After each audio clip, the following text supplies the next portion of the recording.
Hi friends, आज मैं एक एंटीबायोटिक टैबलेट का रिव्यू करने जा रहा हूं। बैक्टीरियल इन्फेक्शंस को दूर करने के लिए इस मेडिसिन का इस्तेमाल किया जाता है। ब्रांड नेम की अगर मैं बात करूं तो गार्डमॉक्स CB 625 mg ब्रांड नेम से मार्केट में उपलब्ध होता है। अर्नान हेल्थ केयर LLP के द्वारा इसका प्रोडक्शन किया जाता है। कंपोजिशन के रूप में इसमें एमॉक्सिसिलिन 500 mg और क्लेवुलानिक एसिड 125 mg की मात्रा में उपलब्ध होता है। कीमत की अगर बात की जाए तो 10 टैबलेट के एक स्ट्रिप मार्केट में 174 रुपीज़ का उपलब्ध होता है। फ्रेंड्स, अगर अभी तक आपने मेरे चैनल को सब्सक्राइब नहीं किया है तो प्लीज़ चैनल को सब्सक्राइब कर लें, बेल आइकन को भी प्रेस करें ताकि आने वाले सारे वीडियोस के नोटिफिकेशंस आप तक आ जाएं और आप मेरा कोई भी वीडियो को मिस ना करें। आइए फ्रेंड्स, वीडियो को स्टार्ट करते हैं। सबसे पहले देखते हैं इस प्रोडक्ट के कुछ वैकल्पिक ब्रांड्स के बारे में। तो फ्रेंड्स, एमॉक्सिबल CL टैबलेट जिसे जीलैब फार्मेसी प्राइवेट लिमिटेड के द्वारा बनाया जाता है। एक्रीलॉक CB टैबलेट जिसे एक्रीसन फार्मास्यूटिकल्स के द्वारा बनाया जाता है।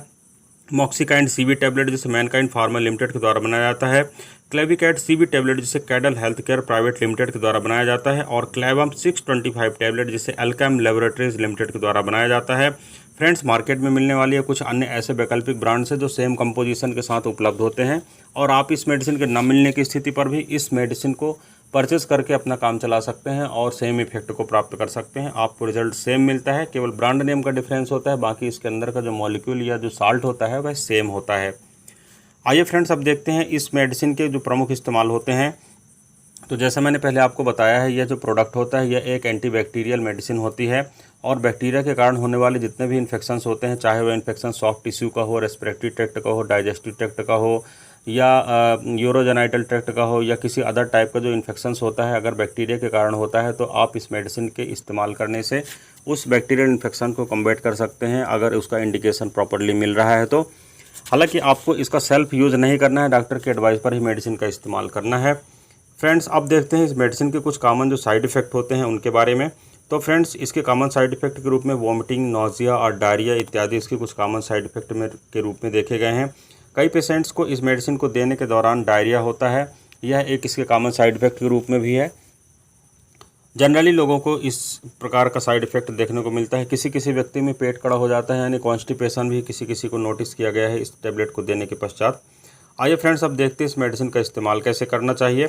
तो फ्रेंड्स, इस मेडिसिन को डॉक्टर के द्वारा निर्धारित खुराक और डोज के अनुसार इस्तेमाल करना चाहिए। सेल्फ इस मेडिसिन को नहीं लेना चाहिए, यह हार्मफुल हो सकता है। मेडिसिन को साबुत निगलना चाहिए, इसे चबाना, कुचलना, तोड़ना या पीसना नहीं चाहिए। इस मेडिसिन को भोजन के साथ ही लेना चाहिए। खाली पेट में लेने से यह मेडिसिन आपको नुकसान कर सकती है। गैस्ट्रिक इरिटेशन आपके शरीर में डेवलप हो सकता है, गैस्ट्रिक कॉम्प्लिकेशंस हो सकते हैं, इसलिए यह एडवाइस किया जाता है कि इस मेडिसिन को खाली पेट ना लें, भोजन करने के पश्चात ही आपको इस मेडिसिन का सेवन करना चाहिए।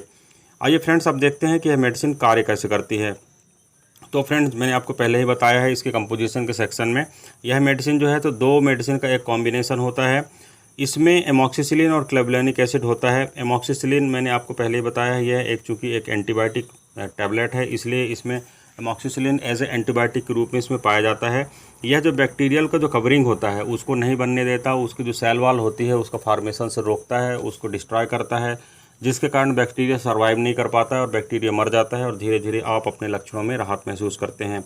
इसका जो दूसरा कंटेंट होता है वह होता है क्लेवुलानिक एसिड। जो क्लेवुलानिक एसिड होता है वह बीटा लैक्टेमेज इनहिबिटर होता है, जो रेजिस्टेंस को घटाता है, यानी जो रेजिस्टेंस मेडिसिन के अगेंस्ट में बैक्टीरिया पैदा करता है उसको यह घटाता है। और जो मेडिसिन की जो क्रियाविधि होती है, मेडिसिन का जो प्रभाविता होती है, मेडिसिन का जो कार्य करने की क्षमता होता है उसको यह बढ़ा देता है और इस प्रकार यह अधिक ताकत के साथ यह मेडिसिन कार्य करती है, जिसके कारण आप अपने लक्षणों में निजात पाते हैं और धीरे धीरे करके आपका जो रोग होता है, जो बीमारी होती है, वह दूर हो जाती है। अब इस मेडिसिन से जुड़े कुछ स्पेसिफिक फीचर्स के बारे में हम बात करते हैं। फ्रेंड्स, यह मेडिसिन जो होता है रेजिस्टेंस डेवलप करता है, इसलिए आपको यह सलाह दी जाती है कि डॉक्टर के द्वारा जितने दिन के लिए मेडिसिन सुझाई जाती है, 3 दिन या 5 दिन का जो भी रेजिमेंट डॉक्टर के द्वारा डिसाइड किया जाता है, आपको प्रॉपरली उस मेडिसिन को, उस डोज को, उस ड्यूरेशन तक के लिए कवर करना है। अदरवाइज़ अगर यह मेडिसिन एक बार रेजिस्टेंस हो जाती है तो फिर आपके शरीर में दोबारा उसी ड्यूरेशन के लिए या उसी डिसीज़ के लिए कार्य करना बंद हो जाती है और आप फिर बार बार भी मेडिसिन को खाते हैं तो भी मेडिसिन आपको डिजायर्ड इफेक्ट प्रोड्यूस नहीं कर पाती है। समय से पहले मेडिसिन को बंद नहीं करना चाहिए, इन्फेक्शन वापस आ सकता है, जिससे मैंने आपको अभी पहले बताया रेजिस्टेंस यही कहलाता है और फिर इलाज करना अधिक कठिन हो जाता है। फ्रेंड्स, मैंने इससे पहले भी आपको बताया है साइड इफ़ेक्ट के सेक्शन में कि दस्त जो होते हैं एक दुष्प्रभाव के रूप में इस मेडिसिन में पैदा होते हैं, प्रकट होते हैं। तो अगर इस मेडिसिन को आप लेते हैं और अगर दस्त होना चालू हो जाता है तो एक ये कॉमन साइड इफ़ेक्ट ग्रुप में आपको इसको देखना चाहिए। और 2-3 दिन मेडिसिन अगर आप लेते हैं, सामान्य स्थिति रहती है या कुछ कम मात्रा में दस्त लगते हैं तो ठीक है। यह मेडिसिन के बंद करने के पश्चात स्वतः ही बंद हो जाएंगे दस्त जो भी होते हैं। परंतु अगर दस्त बंद नहीं हो रहे हैं, कंटिन्यू दस्त लग रहे हैं, पानी के जैसे पतले दस्त जा रहे हैं, तो आपको अपने डॉक्टर से उचित परामर्श तुरंत करना चाहिए, लेट नहीं करना चाहिए। अगर मल के साथ खून आ रहा है या पेट में तेज ऐंठन हो रही है तो भी आपको डॉक्टर से इस बारे में उचित परामर्श अवश्य करना चाहिए। इस मेडिसिन को लेने के दौरान फूड प्रॉपरली लेना चाहिए, खाली पेट इस मेडिसिन को नहीं लेना चाहिए। प्लेंटी ऑफ फ्रूट्स भी लेना चाहिए, वाटर भी लेना चाहिए, दूध वगैरह या किसी प्रकार का अन्य लिक्विड कंटेंट जूस वगैरह भी आपको इस मेडिसिन के लेने के दौरान सेवन करना चाहिए। खाली पेट में यह मेडिसिन नुकसान करती है, इसलिए मैंने पहले भी आपको बताया है कि इस मेडिसिन को खाली पेट में आपको इस्तेमाल नहीं करना है। अगर आप इस मेडिसिन को भोजन के साथ में लेते हैं या प्लेंटी ऑफ फूड्स के साथ में लेते हैं या अन्य प्रकार का कुछ लिक्विड भी लेते हैं, तो आपको जो मेडिसिन के होने वाले जो अनडिज़ायर्ड इफेक्ट होते हैं, जिन्हें हम साइड इफ़ेक्ट कहते हैं, उनका सामना आपको नहीं करना पड़ेगा। इस मेडिसिन के अगर कुछ अन्य प्रकार के साइड इफ़ेक्ट हो रहे हैं, जिसे गंभीर साइड इफ़ेक्ट कहते हैं, जैसे आपके शरीर में खुजली हो रही है या चकत्ते पड़ रहे हैं या चेहरे में सूजन आ रही है, गले में सूजन आ रही है, जीभ में सूजन आ रही है, फेस पे सूजन आ रही है, और अगर आपको सांस लेने में परेशानी हो रही है, तो यह मेडिसिन का एक एनाफाइलेक्टिक रिएक्शन कहलाता है और एक गंभीर कॉम्प्लिकेशन डेवलप कर सकता है। अतः आपको एडवाइस किया जाता है कि अगर इस प्रकार के कॉम्प्लिकेशंस हो रहे हैं तो आपको तुरंत मेडिसिन लेना बंद कर देना चाहिए और अपने डॉक्टर से इस बारे में उचित परामर्श अवश्य करना चाहिए। इस मेडिसिन को लेने के बाद किसी प्रकार का इन्फेक्शन जो होता है वह कवर होता है, परंतु किसी अन्य प्रकार का इन्फेक्शन है उसके लिए अन्य प्रकार की मेडिसिन आपको देनी पड़ सकती है। इसलिए अगर 2 प्रकार के कॉम्प्लिकेशंस है, अदर अलग अलग प्रकार की डिसीज़ है, उसके लिए आपको अपने डॉक्टर से परामर्श करना चाहिए और डॉक्टर की एडवाइस के बाद ही मेडिसिन का या इस एंटीबायोटिक का सेवन करना चाहिए। अब फ्रेंड्स बात करते हैं, अगर आप किसी कारण से मेडिसिन की डोज लेना भूल गए हो तो उस कंडीशन पर आपको क्या करना चाहिए। तो फ्रेंड्स अगर आप मेडिसिन का जो नियमित खुराक होता है उसको लेना भूल गए हैं तो जितना जल्दी हो सके आपको मेडिसिन का डोज ले लेना चाहिए।